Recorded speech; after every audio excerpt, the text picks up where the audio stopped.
உலகத் தமிழ் மக்கள் அனைவருக்குமே வணக்கம்.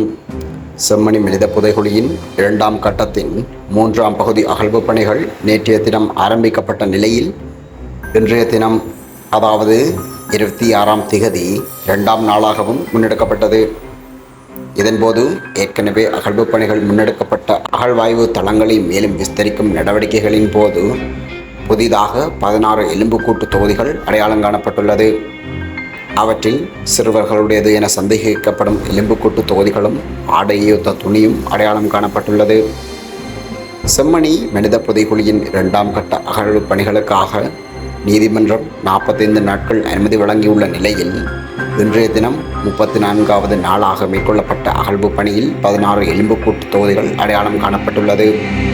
அதேவேளை கட்டம் கட்டமாக 42 நாட்கள் முன்னெடுக்கப்பட்ட அகழ்வு பணிகளின் போது 180 எலும்புக்கூட்டு தொகுதிகள் அடையாளம் காணப்பட்டிருந்த நிலையில் அவை முற்றாக அகழ்ந்து எடுக்கப்பட்டிருந்தது.